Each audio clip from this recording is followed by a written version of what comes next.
Cultas e vinho verde. Duas mulheres, uma conversa e um bom vinho. Com Inês Menezes. Fim de boca longo e muito persistente. Falamos de vinho ou da nossa convidada de hoje?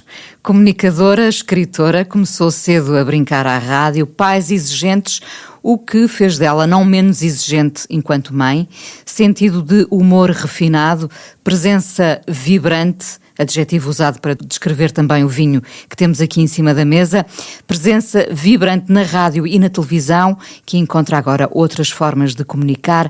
Ana Markle é a culta de hoje. O vinho é este que não estão a ver. Quinta de Azevedo, Loureiro 2022, um vinho com 12% de teor alcoólico. Aroma muito exuberante com notas de frutos tropicais, em particular maracujá. O que é que isto me lembrou, Ana Markle? O que é que te lembrou, Inês?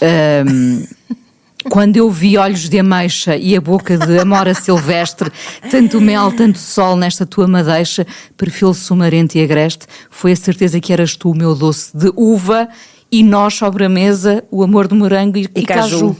Pois é. Sabes Dina, isto de cor, praticamente. Claro, sei. E também sei a letra do anúncio daquele sumo de 8 frutos, sabes? Sabes qual é que é? Sei. Posso dizer marcas? Ritmo. Claro. Um bongo, o bom sabor da selva. Em cada pacotinho, uma festa de 8 frutos. Ananás, alpercimanga, laranja, maçã, goiaba, banana, maracujá. Imagina o que isto dá. Foi uma infância / adolescência a viver de sumo de fruta. Agora estamos aqui. É verdade. Estamos aqui a viver sumo com de fruta, também claro, é um sim, sumo sim. de fruta. Claro que sim. Disseste adeus, ou um até já pelo menos, às manhãs na rádio. Ainda é disto que se fala, não ainda é? É disto que se fala. Daqui a 5 anos ainda vamos estar a falar. Sim, não é incrível? Porque parece que foi uma coisa muito marcante. Bem, para a minha vida foi, certamente, mas para a das outras pessoas também foi como... Ainda bem, não assim, é? Como exemplo de libertação. Eu pensei, estou só a ser uma ganda maluca e afinal... Porque não é toda a gente que faz isto. E agora, estabelecendo aqui um paralelismo com o amor, não é? Normalmente as pessoas saem de uma relação para outra. Pois é, verdade. Verdade? Pois é, sim, eu fui sempre essa pessoa. Pronto. Andei a cavalitar histórias de amor umas nas outras, como se fosse Jenga. E agora, onde é que está essa história de amor? Não, história de amor, falando de trabalho, claro. Não é tão visível agora, de facto.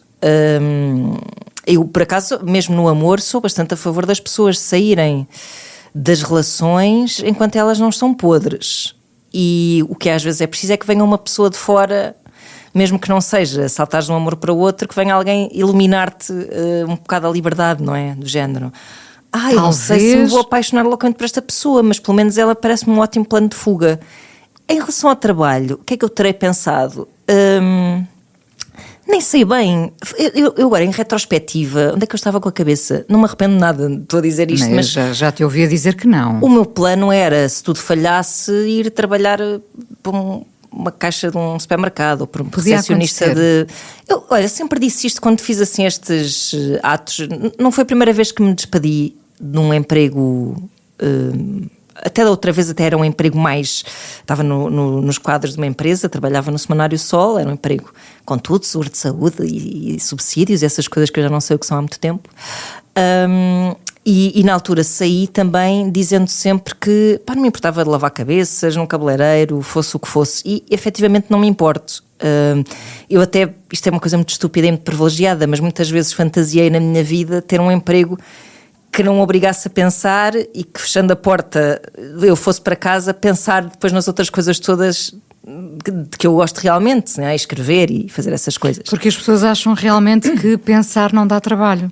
Pois, ou não é um trabalho. Ou não é um trabalho, sim. Eu acho que eu própria tenho muitas dificuldades em aceitar que escrever, pensar, fazer as minhas reflexões no Instagram, seja o que for, que seja um trabalho, porque isso é uma forma de impostor um bocado a minar a minha visão das coisas, não é? Porque isso mete prazer à mistura. Mete prazer, não é um ofício, não é? E quando há prazer, lá vem a culpa a assinar-te também, não é? Sim. Sem dúvida, sim.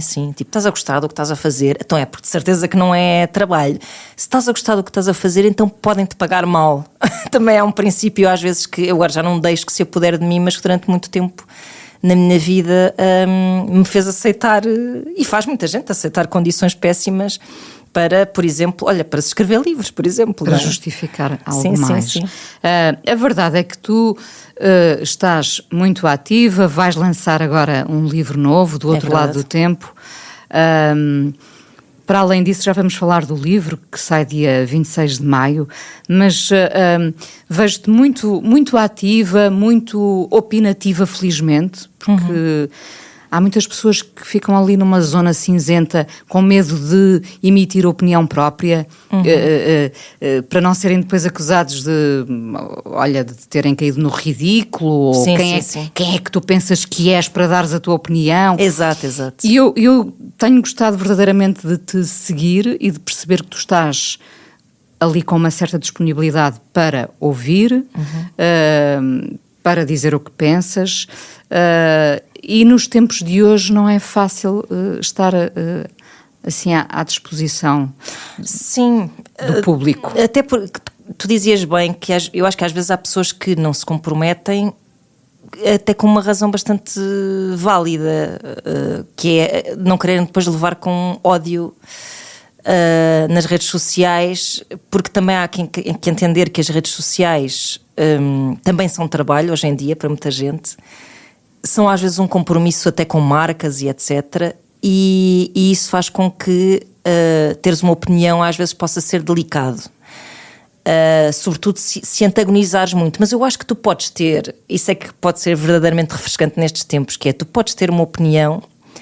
sem antagonizar, ou seja, apelando um pouco mais à sensatez e à empatia. E eu não estou a falar de moderação, que às vezes é um termo que está a ser usado para que as coisas equilibrem para o lado oposto ao que eu gostaria que equilibrasse. Ou seja, começou-se, por causa do wokeismo, não é? Do dito wokeismo, começou-se a falar de moderação para se puxar a brasa à sardinha do exatamente oposto ao wokeismo, que é um conservadorismo, um ultraconservadorismo, não é? Que é o que está a começar a acontecer. Eu estou sempre a dizer a começar, mas não, é o que está realmente a acontecer nos dias de hoje.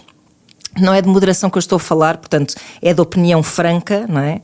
Sobre os assuntos, mas não enraivecida, percebes? Eu estava a ter esta conversa com o meu irmão outro dia, que é, ele muitas vezes chama muito ódio nas redes sociais, porque ele indigna-se e escreve ainda, tipo, sabes, escreve assim. Escreve a quente. E eu estou-lhe sempre a dizer, tem calma. E eu tento ter essa calma, porque o meu primeiro impulso, e acho que toda a gente, é indignas-te e tipo, apetece-te dizer ao mundo, estas pessoas são todas burras, estas aqui pessoas vai disto, não é? Aqui vai disto, insultar e mandar uma grande passivo-agressividade e etc, um grande sarcasmo assim feroz. E eu acho que se calhar consegues meter o dedo na ferida se, em vez de ir lá escarafunchar, fores lá passar assim um bocadinho de betadine, do betadine do bom senso, tipo, pensa lá um bocadinho melhor. Sim, nesta questão. Eu vejo agora as pessoas que de certa forma perceberam que ganhavam poder com essa indignação muito ao rubro, mas também nas pessoas que descobriram que, se pensarem um bocadinho e se contarem até 150 e depois, sim. em cima disso, sim, emitirem opinião, isso também é um novo poder. Eu acho que sim. E é a única forma que tu tens de não contribuir para a polarização que está a acontecer. É tu tentares, no fundo, eu acho que sempre tive muita curiosidade em perceber o que é que passa pela cabeça das pessoas que não pensam exatamente como eu penso. E isso faz-me ter o mínimo de empatia, que é aquele mínimo que me faz pelo menos tentar perceber coisas que eu me pergunto a mim mesma, tipo, como é que foi a infância do Elon Musk, por exemplo? Como é que gostava de ser como assim? Como é que ele chegou aqui? Meter-me numa máquina do tempo e ir lá ver como é que os pais o trataram, para perceber o que é que aconteceu neste caso, ou que patologia é que está ali a orientar aquele pensamento. Isso é uma boa deixa-me aproveitar. Agarra. O que diriam os diários de Elon Musk? Exatamente, o que diriam os seus diários. A propósito do teu livro, que é de uma Ana a falar de uma Ana agora com 46 anos, sim. A falar com a Ana que tinha, vou-te dizer, 15, 16. Ali eu fui pegar em vários diários, tenho guardados, vou dizer, entre os meus 10 e os meus 17, 18, alguns também já adulta, mas esses não entraram aqui neste livro, peguei neles e fiz assim um apanhado com um fio condutor, mais ou menos, que consegui ali criar, pronto, para aquilo fazer algum sentido. Ou seja, aquilo é realidade, mas está assim contado de forma a fazer algum sentido, até mais ou menos cronológico. Por isso, estou a dizer entre os 14 e os 16, que é um bocado aquela idade mais efervescente, que são todas. Mas ali começas a flertar com a maturidade ou com a vida adulta um bocadinho, começas a sair à noite, começas a, se calhar, apaixonar-te mais intensamente e a concretizar algumas... Encontras-te lá? Encontro-me absolutamente lá. Isso é que foi muito bom de fazer esta viagem pelos diários, porque há um contínuo, eu sempre senti isso, até em relação à minha infância, há um contínuo de pensamento. Há muita origem de muitas coisas que me atormentaram bastante na vida adulta. Até esta questão do síndrome de impostor já acontece lá, em frases como eu sou demasiado estranha para as pessoas normais e demasiado normal para as pessoas estranhas. Foi um pensamento que eu gostei de encontrar lá, porque eu já sentia que não encaixava em lado nenhum e que tudo em mim não era bem aceito, não era, as pessoas não acreditavam em mim, achavam que eu tinha a mania ou pelo menos era isso que eu sentia, pronto. Mas também é um sentimento muito tipicamente adolescente. E eu também fiz isto, e pronto, e esses diários, esses certos do diário são depois comentados pela Ana dos 45 anos, na altura 45, que vai dialogando e vai dizendo um bocado, olha, tu pensavas isto, mas o que aconteceu foi isto, isso depois passou, correu tudo bem, que é um bocado aquela ideia, aquele desejo que tu tens, se agora encontrasses a Inês de 16 anos, o que é que lhe dirias? E eu concretizei um bocado aquilo ali no livro. Consegues apaziguar essa Ana dos 15 anos, digamos? Sim, que é um exercício muito típico da psicologia, que a minha própria psicóloga me aconselhou sempre muito a fazer em relação à minha infância e à minha adolescência, que é ter-me e acolher-me. E quem é que tranquiliza a Ana dos 46 agora? Eu agora já sou, mas se calhar só há muito pouco tempo já sou capaz de dar colo a mim mesma, no presente. Mas é uma coisa isso muito... Trabalha-se, sim. É uma coisa mesmo muito, muito recente na minha vida. Mas acho que... E até te vou dizer que mesmo essa jovem Ana também às vezes me vem dar colo. Quando eu estou mais em dúvidas em relação a mim mesma, penso no quão...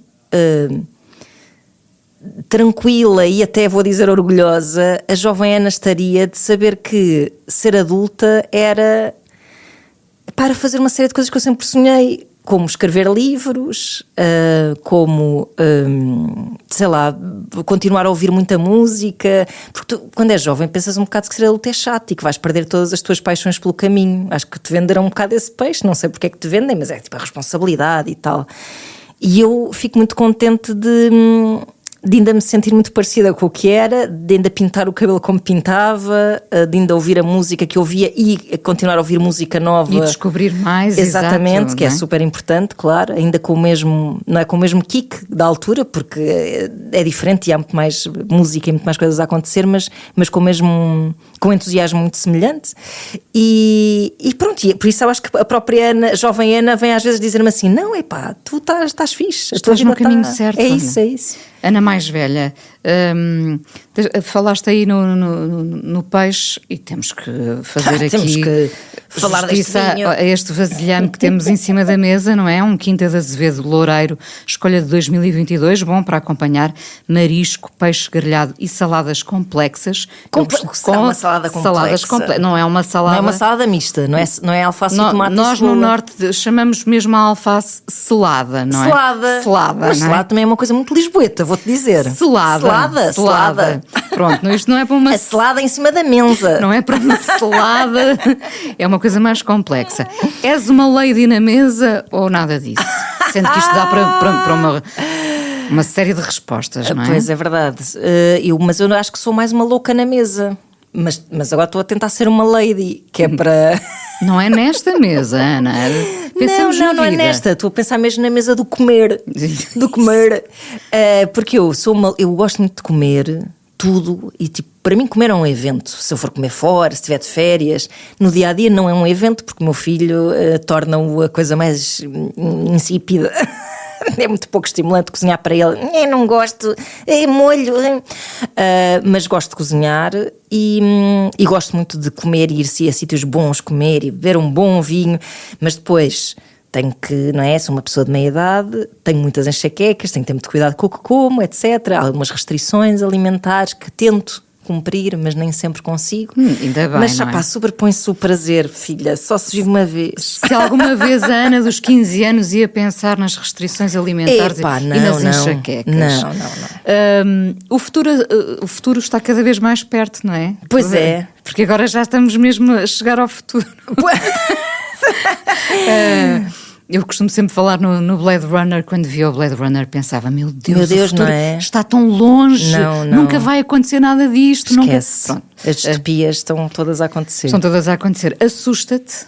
Assusta-me muito, é terrível. Tenho um filho de 5 anos, não sei o que é que vai ser dele. Outro dia saiu-me uma frase que até a mim própria me surpreendeu e me comoveu, que foi: eu tenho medo que o meu filho não tenha liberdade para ser uma boa pessoa. Porque a partir do momento em que se entende a empatia como uma questão ideológica, que a pressão dos pares... Já caímos, já estamos nesse, aí, já não é? estamos aí. Portanto, isto também vai mudando muito rapidamente agora, mais do que... É tão curioso como determinados sentimentos podem agora ser considerados de esquerda ou de direita. Pois é isso. És um tipo fixe, então és de esquerda. Não és fixe, és um escardalho. Dizer empatia passou a ser conotado com uma escolha ideológica, lá está, com uma ideologia, o que é uma coisa mesmo completamente absurda.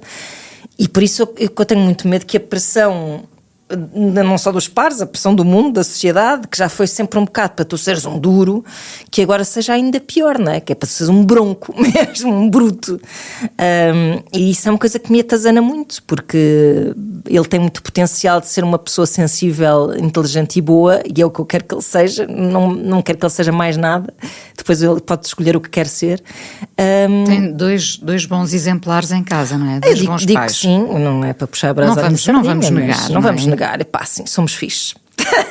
E vocês, irmãos Markle, também foram muito bem educados. Pois. Com outro tipo de educação. Sim, claro. noutros tempos. Mas foram, porque vocês tiveram bases essenciais que rendem até hoje, eu diria. Sim, completamente. E que rendem e que não prescrevem. Ou seja, alguma coisa os meus pais de facto fizeram bem. E a minha mãe está muito assustada também com estes tempos, porque nunca pensou. Houve coisas que ela viu, ou seja, no tempo de vida dela, ela tem 83 anos, vai fazer 83 agora. No tempo de vida dela, ela já viu tudo a ficar bem e agora está a começar a ver tudo a ficar mal. Eu só vi tudo bem, mais ou menos, não é? De forma geral, e estamos a falar que ela passou a ditadura e chegou o 25 de Abril, ela era adulta, o meu irmão já era nascido, eu ainda não, mas pronto, ainda nasci em 79, portanto os ecos ainda eram bastante estridentes e presentes e para mim eram irreversíveis, pronto, na minha cabeça eram irreversíveis, e agora vê-se que não. Portanto, imagino para uma pessoa da idade dela ainda lhe custe mais, não é? Mas como é que chegámos a isto num tempo de vida? E isso assusta, mas de facto ela muniu-me das armas certas, e as armas certas é mesmo, é o coração. É o coração. É isso. Nunca será piroso dizer isso. Nunca será. Olha, agora menos que nunca, porque eu acho que as distopias, que eram fantasias muito atrativas, e eu sempre adorei, se calhar agora faz mais sentido que pensemos no futuro com utopias, se calhar vai ser mais aliciante, e se calhar uma certa agressividade subversiva tem que ser transformada num amor subversivo. Pronto, acho que passará a solução por aí, se calhar. Não te preparei para isto, mas uma série ou um livro, depois das coisas bonitas que disseste, uma série ou um livro que te tenham fascinado, assim, nos últimos tempos? Olha, houve um livro que eu tenho que falar tenho falado muito dele ultimamente. Li se calhar há uns 2 ou 3 meses, acabei de o ler, mas mudou mesmo. Foi assim um livro que eu até meço muito às vezes o impacto dos livros pela forma como sonho com eles e como continuo a sonhar com eles mesmo depois de os ler, que é foi traduzido agora, saiu a edição portuguesa cá há muito pouco tempo, que é o De 4, da Miranda July, que é um livro que é também sobre a perimenopausa, no sentido em que é protagonizado por uma mulher de 45 anos, que eu vou só dizer a premissa, porque é tão deliciosa, não vou dizer mais nada, porque o livro é assim um mundo, e é mesmo, é cómico, é comovente, é excitante. É basicamente uma mulher que é baseada é vagamente, é autoficção, inspirado na vida dela, vou dizer não tão vagamente assim, e a personagem decide, ela tem um filho e um marido e decide fazer uma viagem até Nova Iorque. Ela vive em Los Angeles e decide fazer uma viagem até Nova Iorque para celebrar um projeto novo com uma amiga que vive em Nova Iorque, etc. E ela decide que em vez de ir de avião vai de carro, mas aquilo é uma ideia que ela é ansiosa e uma viagem tão longa e ela não se sente capaz, e o marido diz, vais ser capaz e vais te sentir muito bem, porque o marido diz que existem os parkers e os drivers. Os parkers são os que estacionam os carros e que estacionam muito bem e depois gostam que as pessoas fiquem, uau, grande estacionamento. E os drivers são os que gostam da viagem. E ela quer se desafiar e quer deixar de ser uma parker, quer ser uma driver, e então mete-se no carro sozinha, vai para aí fora e meia hora depois para meter gasolina ou para fazer já não sei o quê, e depois fica a meia hora de casa durante 2 ou 3 semanas sem dizer que está a meia hora de casa, dizendo que está na sua viagem. E naquele sítio, imagina, sei lá, em Torres Vedras, se saísse de Lisboa agora, ela vai viver uma vida dupla, que ninguém sabe a não ser a sua melhor amiga com quem ela de vez em quando fala ao telefone, mas o marido pensa que ela está a caminho de Nova Iorque, e reencontra-se completamente, numa altura em que achava que estava com a sua vidinha mais ou menos organizada. Começa a colocar tudo em causa. A nossa solução pode passar por irmos até Colares, Torres Vedras... Pode passar. E por ires até regularmente.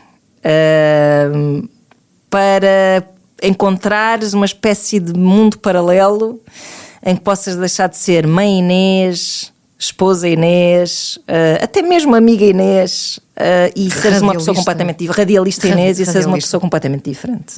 Boa sugestão, Ana. Muito obrigada por teres vindo aqui ao Cultas e Vinho Obrigada, Verde. eu. Não temos tempo para beber a garrafa não, toda. Vou ter que levar para casa. Não é? Exato.